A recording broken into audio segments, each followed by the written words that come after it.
नमस्ते बच्चों। कक्षा 7 विषय विज्ञान और अपने जो 11वां पाठ है जंतुओं और पादपों में परिवहन, इसके बारे में अपने पढ़ चुके हैं। इसके क्वेश्चन उत्तर अपने देखते हैं। तो देखो, पहला क्वेश्चन क्या दे रखा है। पहला क्वेश्चन आपको दे रखा है कि मिलान कीजिए कि रंध्र क्या होते हैं, रंध्रों का क्या कार्य होते हैं। रंध्रों का कार्य होता है वाष्पोत्सर्जन। इसके बाद जो जाइलम होते हैं, जाइलम क्या करता है, जल का परिवहन करता है। जाइलम जल का परिवहन करता है। और मूल रोम क्या करते हैं, जल का अवशोषण करते हैं मूल रोम।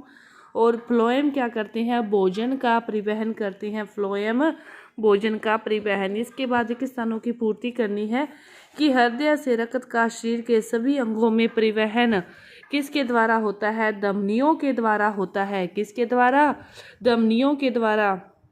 हीमोग्लोबिन डैश कोशिकाओं में पाया जाता है, लाल रक्त कोशिकाओं में पाया जाता है। धमनियां और शिराएं किसके जाल से जुड़ी रहती है, केशिकाओं के जाल के द्वारा जुड़ी रहती है। केशिकाओं के जाल के द्वारा जुड़ी रहती है।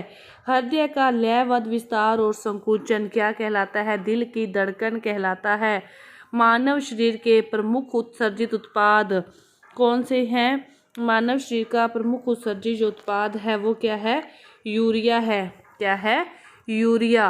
पसीने में जल और लवण होते हैं। पसीने में जल और लवण होते हैं। वह अपशिष्ट पदार्थों को द्रव के रूप में बाहर निकालते हैं, जिसे हम क्या कहते हैं, मूत्र कहते हैं। और वृक्षों में बहुत अधिक ऊंचाइयों तक जल पहुंचाने के कार्य में डैश द्वारा उत्पन्न चूषण अभिकर्षण का की सहायता करता है, वाष्पोत्सर्जन द्वारा।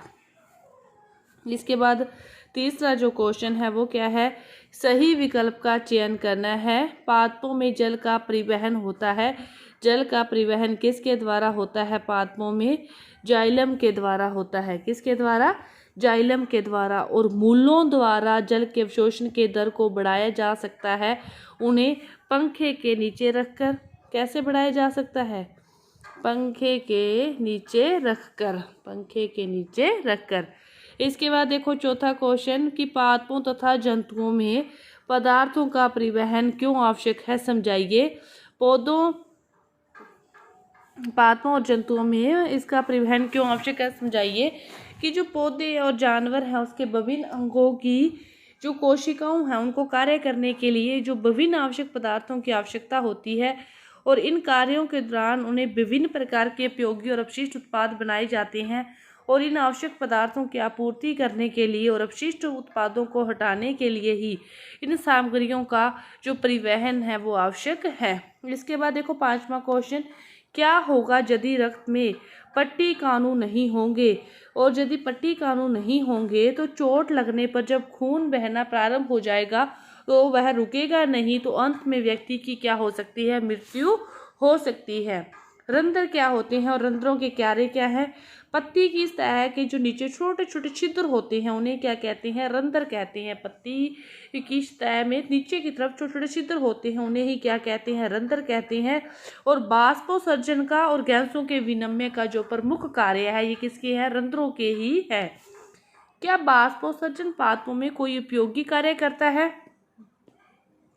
तो हाँ, जो बाष्पोत्सर्जन है ये पौधों के लिए क्या है, बहुत ही महत्वपूर्ण है। बाष्पोत्सर्जन से ही क्या होता है, खिंचाव पैदा होता है।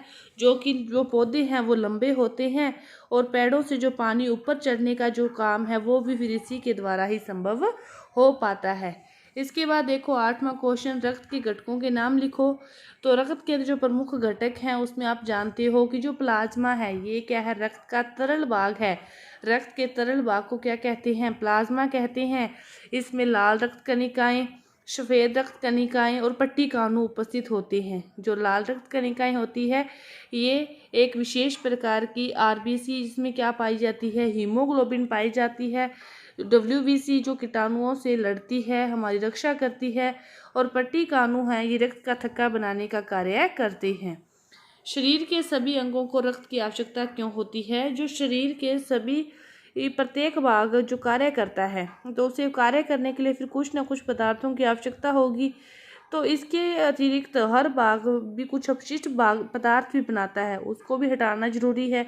और रक्त में जो बचे हुए भोजन को छोटी आंत से शरीर के सभी भागों तक पहुंचाया जाता है। जो ऑक्सीजन गैस ग्रहण करते हैं हम, फेफड़ों से आगे सभी भागों तक पहुंचाई जाती है। तो फिर इन सभी कार्यों का परिवहन किसके द्वारा होता है, मतलब खनिज लवणों का, ऑक्सीजन का, अपशिष्ट पदार्थों का। तो ये सारे कार्य रक्त के माध्यम से ही होते हैं। रक्त ही इन सभी कार्यों को एक स्थान से दूसरे स्थान तक लेके जाता है। तो इसीलिए शरीर के सभी अंगों को रक्त की आवश्यकता होती है। रक्त लाल रंग का क्यों दिखाई देता है, क्योंकि रक्त में क्या पाई जाती है, हीमोग्लोबिन पाई जाती है, और हीमोग्लोबिन के कारण ही रक्त लाल रंग का दिखाई देता है। इसके बाद देखो हृदय के कार्य बताइए। जो हृदय है हमारी मुट्ठी के आकार का होता है और निरंतर पंप की तरह कार्य करता है। यह लगातार धड़कता रहता है। जिस दिन इसका धड़कना बंद हो जाता है उस दिन आदमी की मृत्यु हो जाती है। और शरीर में जो रक्त का परिवहन है वो लगातार होता रहता है। रक्त के अपने साथ जो उपयोगी पदार्थ है वो भी उस शरीर के सभी भागों तक पहुंचाता है। हृदय फेफड़ों को ऑक्सीजन रहित भेजता है और फेफड़ों से ऑक्सीजन युक्त रक्त ये लेता है।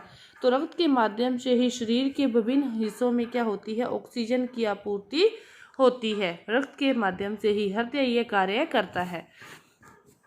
इसके बाद देखो जो 12वां क्वेश्चन है कि शरीर द्वारा जो अपशिष्ट पदार्थों को उत्सर्जित करना क्यों आवश्यक होता है, क्योंकि हमारे शरीर में विभिन्न कुछ कोशिकाएं कार्य करती है तो कुछ अपशिष्ट पदार्थ बनते हैं और यह पदार्थ हमारे लिए, शरीर के लिए क्या होते हैं, विषैले होते हैं।